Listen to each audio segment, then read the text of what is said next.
Dear friends, welcome to Theosophical Insight. In our today's episode, we are privileged to have the interview with Juli Cesano, and we are looking forward to this conversation very much. Thanks, Bet. Welcome, Juli, to another episode of Theosophical Insights. So let me begin by briefly introducing you. So you grew up in a theosophical family. So from a very young age, you have been deeply steeped in theosophical wisdom, and uh, you were actively involved in the Theosophical Youth Movement in Argentina. Is that right? That's Uh, correct. would you care to share your experience of growing up in a theosophical family, as well as being involved in the TS and the youth movement? I'm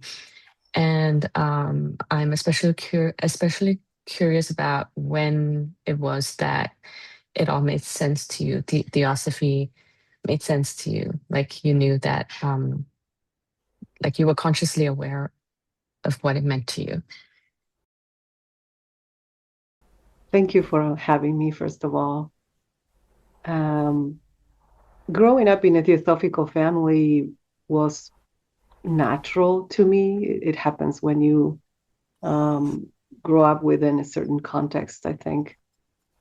And probably, perhaps something that I brought in particular that resonated with that life and that teaching.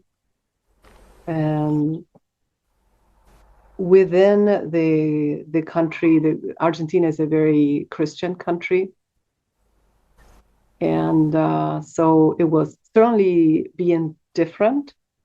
Vegetarianism wasn't a thing. The ideas that we share, the society, um, weren't part of the normal belief system of people at the time, and so being surrounded by other people who believe the same things, who had the same beliefs, or who had the same interests was really important. Otherwise, it would have been quite isolating. I think I didn't, because I was so young, I didn't share my beliefs with other people. Normally, I would even try to not mention that I was a vegetarian, or it was always a bit of a clash there. Um, but I went to a Christian school in elementary school, and I resonated with Christianity. I was the only one in my family who went to mass or uh, stop by a church and sit down in silence inside of the church when it was empty. Um, and somehow I began to make sense of the connection between Christianity and Theosophy. And so I can say it was a natural unfoldment of something that was probably already there. And but my father had a big influence on us. He was the leading force on this. His own passion about Theosophy and the Theosophical Society was really communicated to us, and I think that was important. I never felt confined or that I had to believe a certain thing, but his presence and his enthusiasm, his passion was strong, and that was, I think, a big inspiration. But in terms of realizing when it made sense, I think it was gradual. And when I used to attend large meetings and sit with others and read these texts that I could barely understand, but there was something there that spoke to me. It was perhaps more in the silence and um, in the longing that others and myself felt that made me want to be there. There was something that rang truth to me.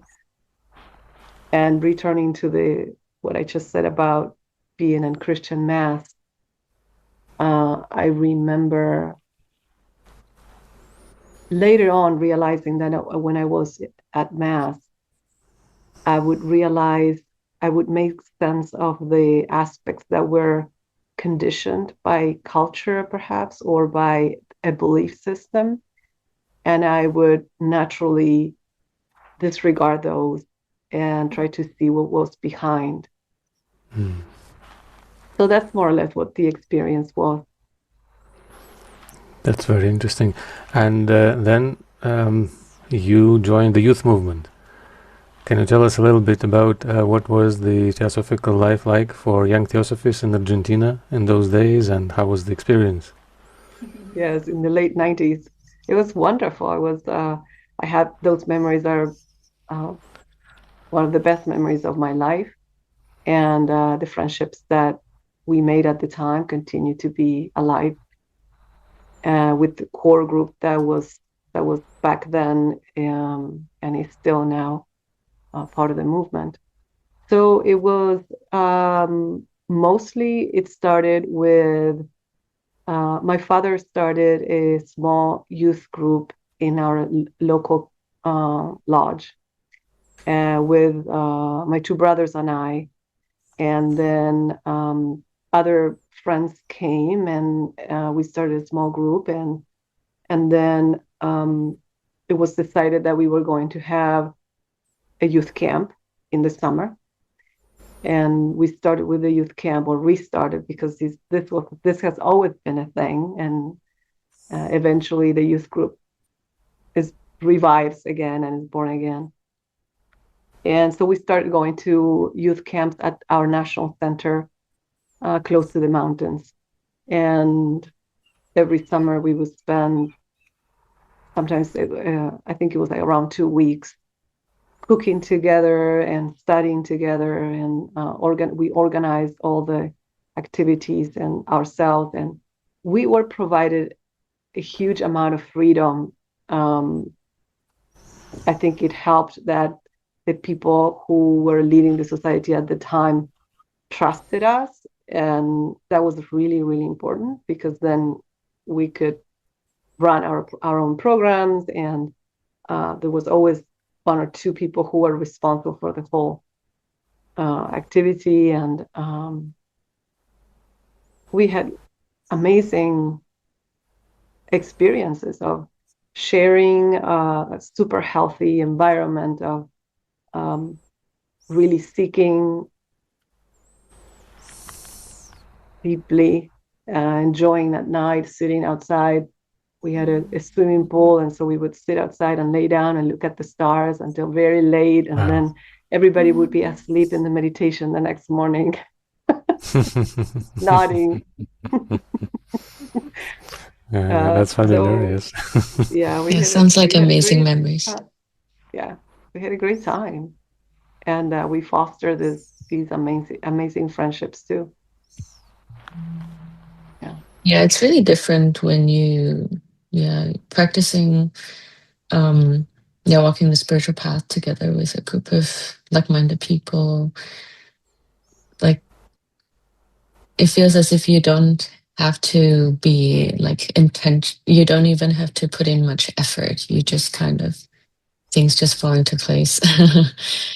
and then we would plan things like other meetings in other areas.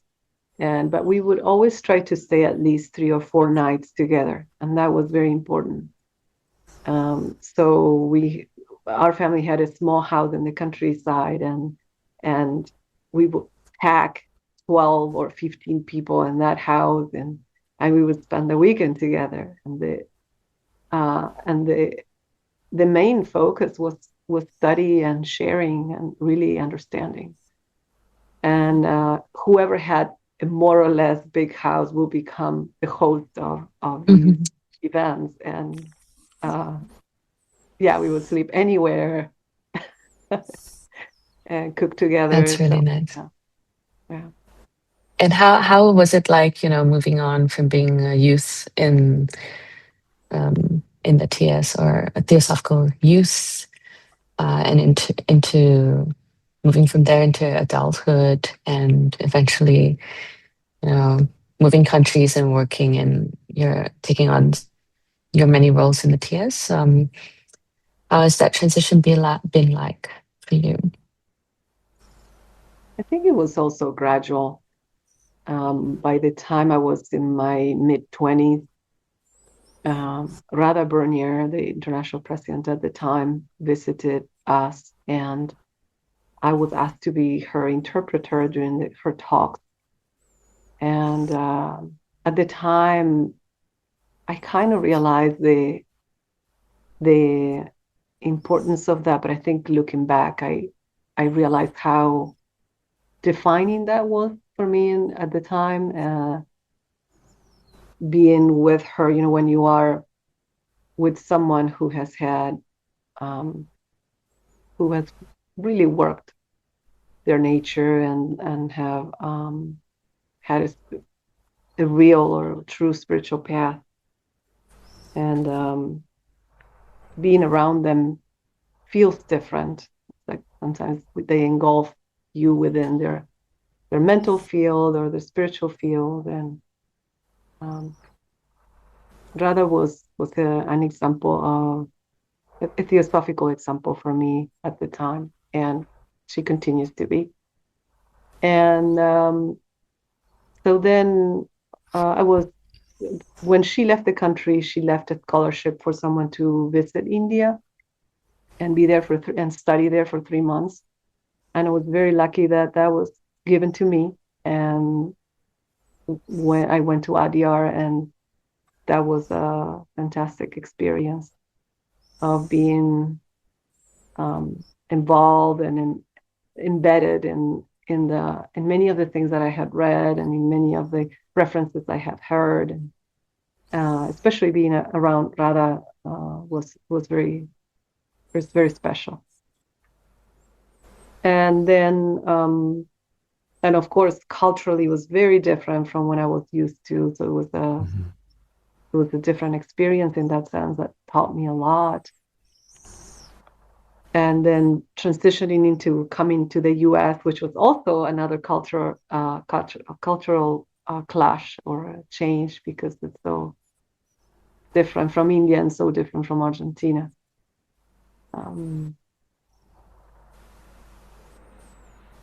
But I can see how life unfolded gradually. I don't see any elements in my life that were drastic, so to speak.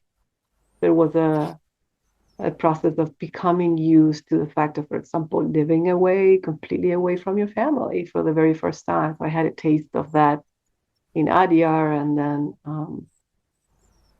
it was much easier to move to the US from that perspective of just more being now learning to detach and then understand what that meant, and feeling more comfortable with being without that family support, or without the cultural roots and so forth. Can you tell us a little bit about your experience in Adyar? Because how was the adaptation period, and what are the main insights from your experience of staying there and volunteering for 2 years in the international headquarters? It was yes, it was an opportunity to learn at so many levels. First, adjusting to the weather, which is quite warm, and because when there is a certain commitment to learning, then you realize, okay, well, these are the conditions. So how do we adjust happily to these conditions, or peacefully to these conditions? So first adjusting to that, and then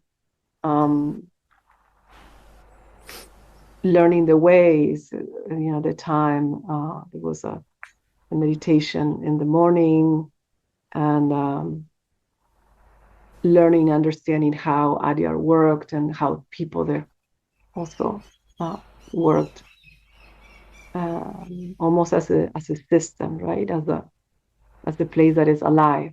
and learning that life that is within the center. And it was an adjustment to the food as well, because I came from a completely different culture. And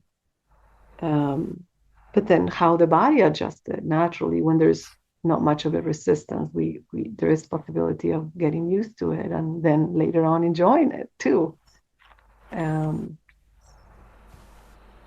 then I also learned, I worked in the editorial department at the time, so I had to learn, I had a bit of a background on this in design, so I was doing the layout of books. And I learned how you actually make corrections in a book when you're editing a book to be published. And yes, being part of meetings, being part of the lodge. It was being like being in an ashram, really, like being in a leading the life of a temple. And there was a big contrast between the atmosphere within Adyar and the atmosphere outside. Yes. Very busy city, and then coming in was this very tangible peace. So it was a peaceful time. And I realized later on how lucky I was, how blessed I was to have it and to be there. I was incredibly blessed with that experience.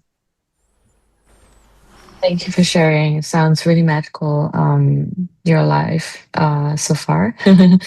And speaking of, yeah, I imagine it must have been really hard to leave your home country, and especially with all the bonds that you have forged, and being so close with family and friends. Yeah, and to come out to live on your own. Which I'm kind of, sorry? I said I laugh when you said magical, because I don't see my life as magical. Oh. But we're talking about all these wonderful parts of life, but then thank goodness, we have to be thankful for that too. There were a lot of challenges through that and much later through adulthood, but we can get into that. So go on. Yeah. Yeah, but the challenges are part of what makes life magical too. Like what makes life wonderful too, I guess. Like it helps us appreciate the good stuff even more. And you spoke of Adyar as being you're living in Adyar, feeling as if you're in an ashram and kind of like in a sanctuary surrounded, sort of away from the noise of the world. And we're very curious and interested in how you always talk about stillness and like going into the heart. So maybe we can talk a little bit. We can go into that right now. So when did you sort of get more interested in this aspect of spiritual practice, silence, living through the heart first, then head, and yeah. Yeah. Mm-hmm. Yeah. It's interesting when we see life, when we turn around and we see things. At the time that we're living and experiencing something, we don't necessarily realize what's happening. But when we look back, we can have a better sense of what was happening. And I think I come naturally with a heart-centered need or longing. And I feel that it was important to me that I was born in an intellectual family or in an intellectual part of the Theosophical Society, or or a spiritual path in which knowledge was important for a reason, because I feel that there was something for me to learn there and to see, maybe balancing. And so I was very fortunate in that sense of having that experience. And so in a way, it came with me, and later on, it became more clear that there was a bigger need calling from there. So I was always naturally inclined to meditate, prefer to be in silence or meditate rather than reading.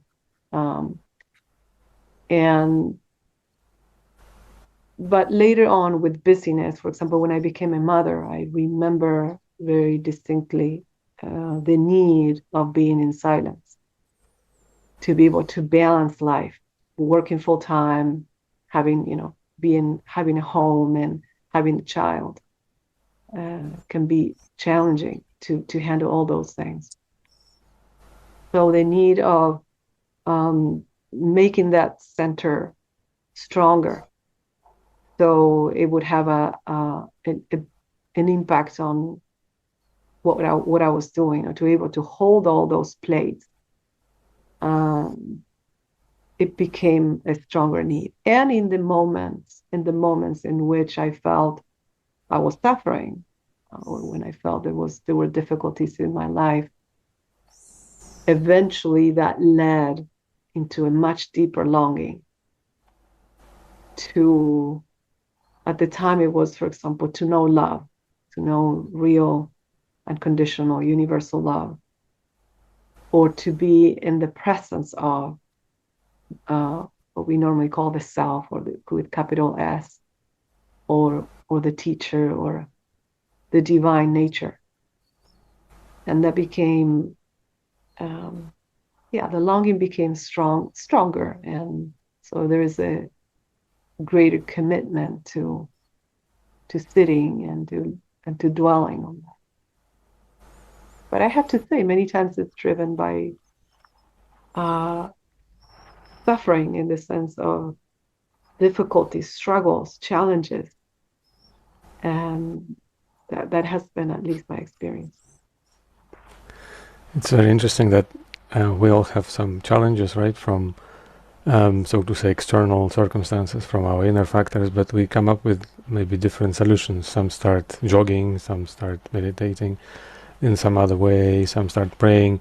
So for you it came naturally, the focusing on the heart.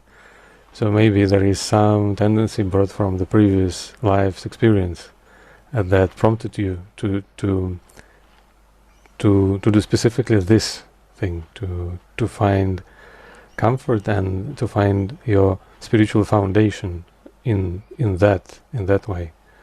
It's very interesting. Yes, and I would like to say this in case it helps other people, that there was a time in which, so my upbringing was into theosophy and theosophical teachings, and eventually there was a bit of a turn, and I went into mysticism, and I looked deeply into the mystics, and that gave theosophy a completely new meaning to me. It was such a rich and important experience to almost like get out of it and return from a different place.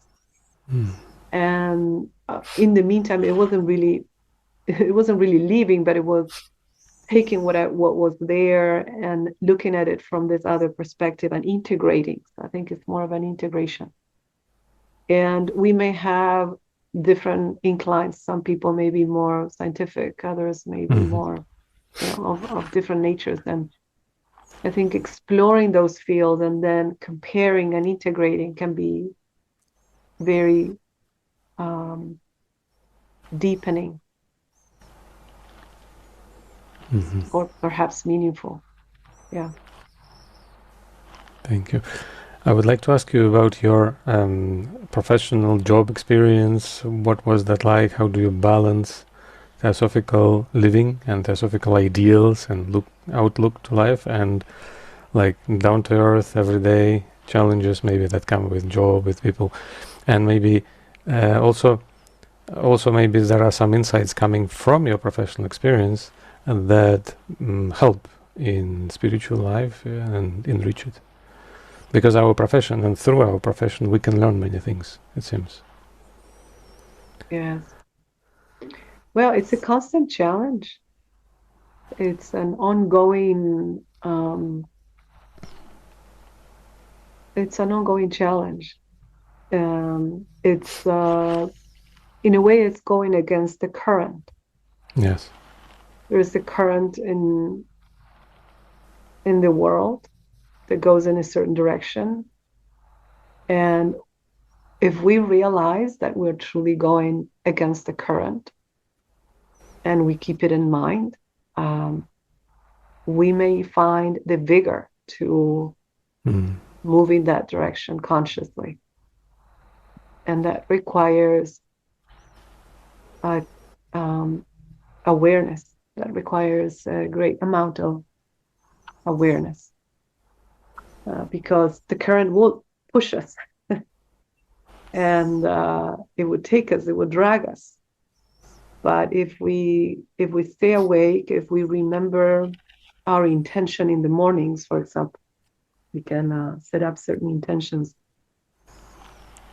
as we wake up or as we do our morning practice, and establish certain intention and say, well, today I will try to stay aware as much as I can of my thoughts, for example, or when I drift into a certain mode instead of being centered, and sometimes you can do practical things like putting your watch, setting up an alarm in your watch, and take a few minutes to breathe and return to center. And we are challenged at so many levels, at the personal level, at the physical level. Sometimes there is a mental exhaustion and physical tiredness. We always find someone that we, that to dislike or to have a position with. That is common in every circle, not only that work outside the world, but also within the theosophical context. I have my little kitty here who's saying hi. Oh. Hi. Yeah. So constant remembrance. Some of the teachings speak of constant remembrance, and particularly constant remembrance in the heart. And this can be practiced in any way. It's returning to the center, returning to the ideal, returning to remembering why we're here. Many of the practices are meant to be done throughout the day. It's not just that, at the time in which you sit in the mornings, but this remembrance can be and begins to be stronger. And when it begins to be stronger, the more we can keep it throughout the day, the more alive it will become. And when that center is more established, when that center is stronger, then it's more difficult to move us from that place.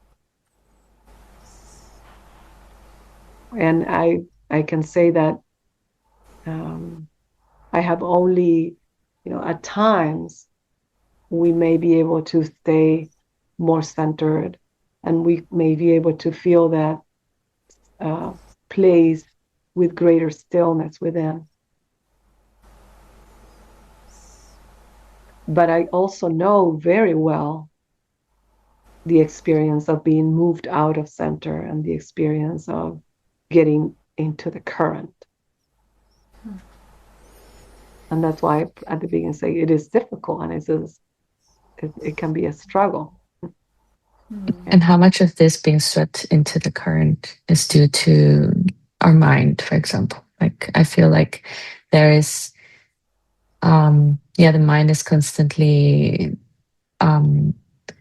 wanting things for itself and wanting stimulation, and it's even harder now because of social media and the internet. And so, how do you become? Do you need to become more aware of the mind first and its tendencies before you can, while you practice remembrance from moment to moment? And like, how do you balance, or how do you still the mind so that you can practice silence and remembrance? I think it all comes together. It's all the process of discovery.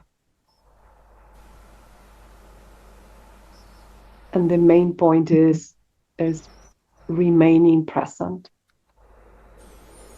If we remain present, then we can see the movement of the mind. We can see when we are being dragged by the current, as we were saying, or pulled by that.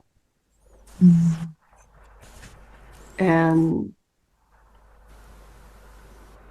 we can also call it staying awake, not falling asleep.